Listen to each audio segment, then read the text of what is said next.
Hey, what's up, guys? Houston here. Today we're talking about 10 LLC mistakes that a lot of people make. Now, the first one is NAICS code, right? Here's the first mistake that a lot of people make.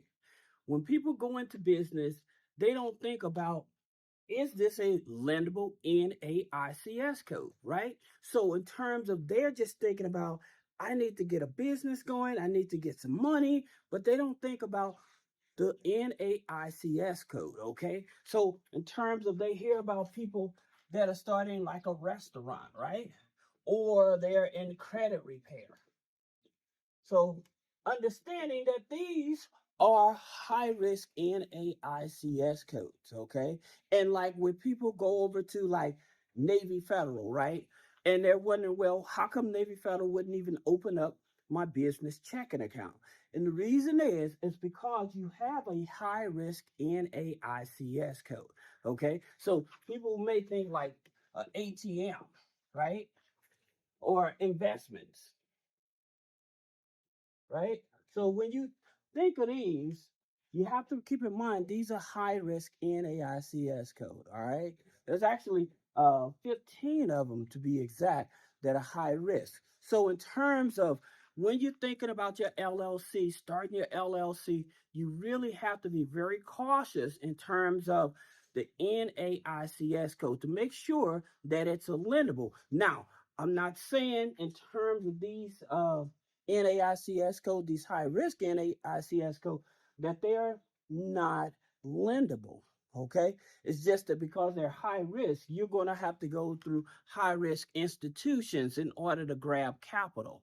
That's what I'm saying. All right. Now, some of you are like, well, what about a restaurant? What would be a more lendable NAICS code? So when you're getting into restaurant, you want to look at something like food distribution, right?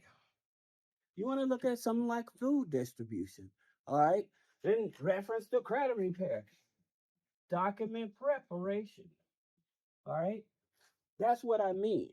In reference to ATM, the reason that it's high risk is because they look at it as if potential of money laundering. All right. Now, in reference to investments, going back to real estate investment, doing your trading and things of that nature, because it looks as if you're gambling with their money, this is what makes it a high risk NAICS code as well. So that's number one, the high risk NAICS code.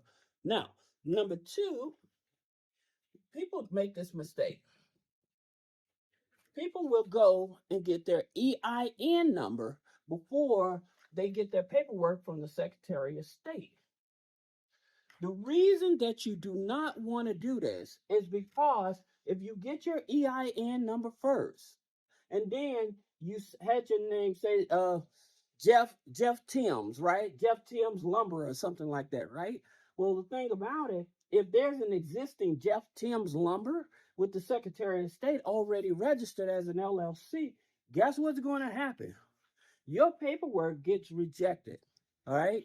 Not only that, now you can't use this EIN number. All right. That's the reason I tell people before you get your EIN number, always wait till the Secretary of State clears it. Because some people like say Facebook, right? You cannot use the name Facebook on your company because it's copyright infringement and it's trademark. So you cannot use that name. So that's the reason I tell people you have to be very careful in terms of when you're trying to structure your business and you jump ahead and get that NAICS code, because you're really going to put yourself at a disadvantage by wasting money and wasting time. All right. And I'll tell you something else. A lot of people think because they have a DBA or an existing LLC, well, I'll just use this same EIN number. You cannot do that. The reason is if you do that, you can end up having an audit. That's right. You can have an audit with the IRS. So you do not want to put yourself in that position. Okay? So it's better if you're going to start a new LLC, then do it the proper way. But don't try to use an existing LLC, same EIN number to start another business. You're going to put yourself at a disadvantage. Okay. Now, another one is business bank account. This is so important. A lot of people don't understand. So what people will end up doing, assuming they're doing the right thing, people's favorite bank account is Navy Federal, right?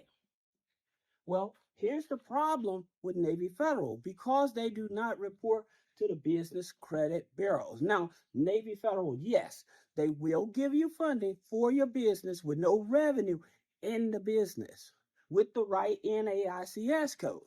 That's a given. All right. However, in terms of your business transactions, they will not report those business transactions to the business credit bureaus. All right. So that's the thing about it where people make the mistake. Or they may use another community bank or region bank or something like that. So when you use those type of bank and you're expecting for like your business transaction to report to the business credit bureaus, then you end up not having anything. I had clients, I've told you in the past, clients that had processed over $1 million in a community bank, over $1 million. They had an engine problem with one of their trucks, and all they needed was $10,000 because their credit wasn't strong enough. That institution will not give them funding. And because those transactions were never reported to help build up the business credit, they were not able to get capital. Okay. So I had to find third party lending institutions that would just go off of their financial statements in order to give them the capital that they need. So that's another reason why you have to be careful with the business bank accounts. Now, in terms of some of the favorite ones that I tell you, and these are your tier ones you have to start with.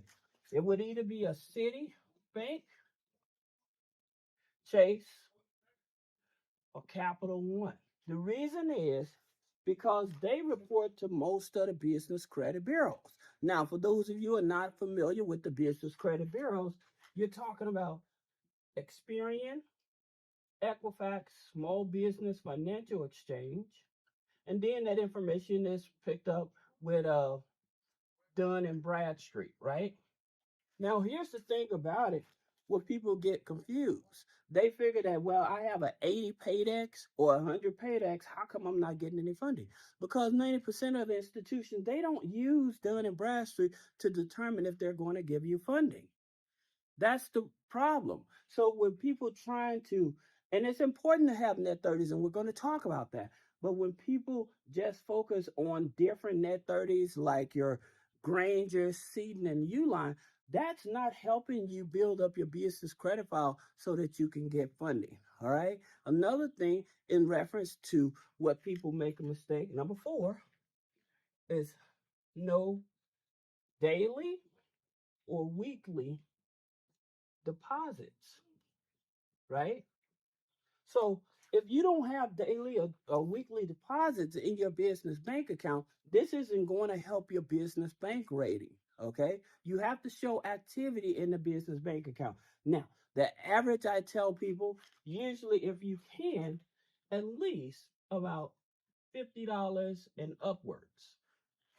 That's what you should be doing at least weekly. If you can do it daily, great. But the thing about it, this does help with your business bank rating. And this is another challenge that a lot of people that start LLCs and stuff, they're not aware of. It's not explained to them. So they miss out on the opportunity to get funding because they just open up the business account.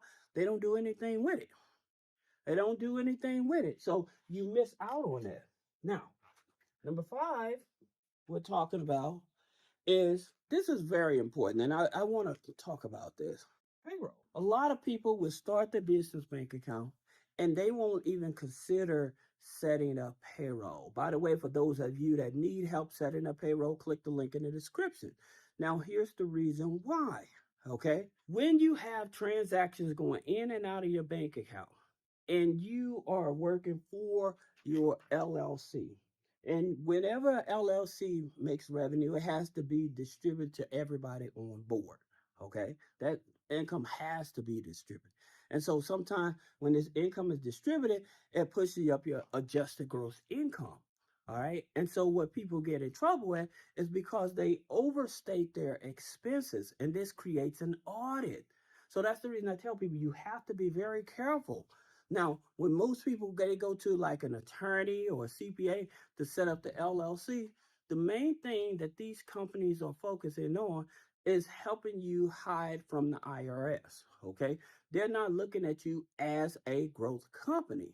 And because they put you in this structure as an LLC, then you're not recognized as a growth company. So, with financial institutions, if you don't have high revenue in the business, then they end up being more conservative. Okay. And by the way, everybody that you have added on that LLC that takes distribution in it, when they apply for like a card, they pull everybody's credit. That's right. They pull everybody's credit. All right. So that's just a few things that you need to know. Number 6 is net 30 counts, right? Now, where I had mentioned about net 30 accounts, choosing the right net 30 accounts, this is very important because a lot of people, they choose net 30 accounts because people are just throwing them out there. Get a Granger, get a seat, get a Uline, right? And so when you go for those type of net 30 accounts, guess what? Those net 30 accounts, those companies, they may want you to invest in net 30 account anywhere from 60 to 90 days before they report. Okay. And this is what creates the problem because people assume that, oh, I got all these net 30 accounts, but they're not reporting or they may not be showing up. All right. And here's another thing about trade credit that you have to understand, even financial credit to be exact, that on your business credit file, it's not going to say the name of the company. It will not say the name of the company, okay? It'll tell you like what type of, if it's a financial company or if it's a trade company or something like, but it's not going to tell you the exact name that's on the company. So in terms of net 30s, how many net 30s that you should? I always tell people between 4 and 5. 4 and 5 max. You don't need 10, 20, 15. It's not necessary. But choosing the right net 30s is the point that most people miss. So that's the reason, like when I'm talking, I always tell you about NAV because it gives you two trade lines. That's right. NAV can give you two trade lines. One trade line is when you sign up for the business credit, personal credit monitoring. All right. Then the second trade line is when you sign up for the NAV Prime card. The NAV Prime card, again, it's an unsecured card, no credit check, no deposit, no business history. Okay. So that's the reason why both of those cards. But now, again, the challenge is with this here NAV Prime card, the challenge is most people will get this card and they won't use it. And because you don't use it, you don't get that other trade line because there's no data reporting. So that's the challenge that most people have. Well, how come I'm not getting the two trade? You're not using the card. You're not using the pay now. And again, uh, with some of these trade lenders, these trade lines and stuff, you have to keep in mind they don't report immediately. They can take up anywhere from 30 to 60 days for it to hit your business credit report. All right. So that's something you have to keep in mind. Another one, you have a Crown Office. Okay. And then you have Shirtsy. Um, then you have Fair Figure. Now, Fair Figure. Let's talk about this for a minute. It's similar to NAV. The only difference is that, granted, you sign up, they give you access to your business credit report and personal credit report. By the way, with NAV as well as Fair Figure, it's going to be your Vantage. It's going to be your Vantage score. Okay? It's going to be your Vantage score report. So just keep that in mind on the personal credit file. It's going to be your Vantage. It will not be a FICO. All right? So keep that in mind. that being said, in reference to fair figure, yes, you can get up to 2 trade lines, right? So you can get 2 trade lines from them. So in reference to get 2 trade lines for them, if you have a business that is operational, okay, and you're generating anywhere at least the minimum $2,000 to $2,500 a month, they will give you a line of credit. That line of credit is going to go from 500 up to 500,000. Okay, but you have to be generating revenue in the business, all right, in order to get that second trade line. But just say that you was able to get that second trade line. Now you have two, four, five, six different trade lines that you have that'll be reporting, because these here Crown Office, they're backed by Dun and Bradstreet, right?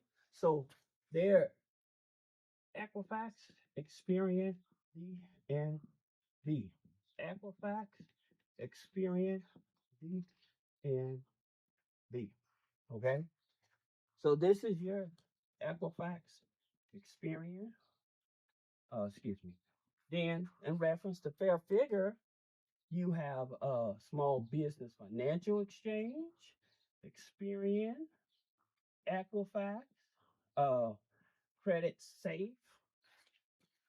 So in terms of, you do not need a whole lot. Now you do have one is Incredible, and it's for utilities. Like you can have your utilities and stuff like your phone. Number 7, LLC owners make. Okay, and this is very important. Number 7 is setting up business in other states. Okay. Setting up a business in another state, here's the reason why that can come back and bite you in the butt. All right. A lot of financial institutions, if you reside in one state and you open up that business, say in Delaware, or you do South Dakota or Wyoming or something like that, you're trying to avoid taxes, or you're trying to avoid somebody figuring out, well, who owns the corporation. Look, if you just starting out and you ain't got 2 nickels to rub together, why would you go through that trouble? It doesn't make any sense. All right. And I'll tell you another thing. Whatever state that liability is created in, that state laws could supersede where you actually have the business structured. Do you understand that? So what that means is that, say that your friend Albert, or say that you set up your business in Florida, right? But you stay in Atlanta. Now, the liability was created in Atlanta. Guess what? That person that takes any type of charges against your business in the state of Atlanta, the state of Georgia, then the state of Georgia's laws could supersede where you actually have the business structured. All right? Now, I'm just telling you, it's not worth it. Also, in terms of when you set up a business in another state that you're not actually doing business in or residing, it throws a red flag up for financial institutions. All right. This is very important because people, well, they deny me or they won't open up the business bank account and stuff like that. It throws up red flags. All right. So also say that the state that you're actually doing business in and you reside in, if they're offering like grants or something like that, and your business is registered in another state, you may not qualify for those grants, even though you're doing business in that state. All right. That's another thing. So many people would try to do this. At the same time, they end up missing out on opportunities. So that's the reason I would tell people, set the business up in your own state. All right. Now, here's something else that you must understand. Number 8 is no website, no corporate email. No website, no corporate email. Many people, they go to the bank and they don't have a website set up, they don't have a corporate email set up, so they miss out on the opportunity for that bank to open up. Because what they're trying to do, here's the reason why that you should really consider this. All right. Whenever you set up a new company, a new LLC, the reason you should set up your website and your corporate email is so when they actually open up your business bank account and stuff, they're going to ask you, okay, do you have a website? So you're satisfying them, their curiosity and stuff like that. That's another thing. One thing that I should have mentioned in the beginning, number 9, is the name. Remember we talked about naming your business? Naming your business is very important. Now, here's something that most people are not aware of. If you have just a JLLC,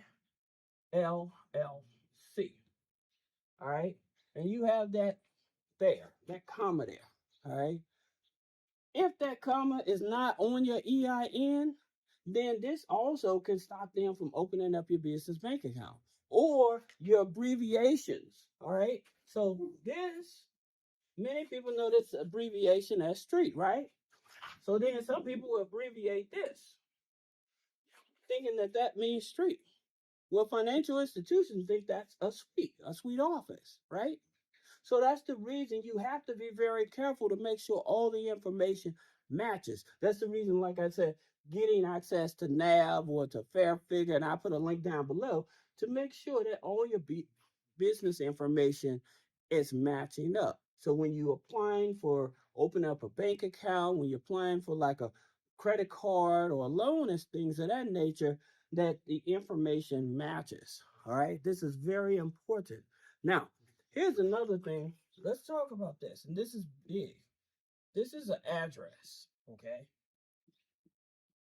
We talked about the out of state, but this here address. And people want to know, should I use a virtual or home? All right. Here's the problem with this virtual address.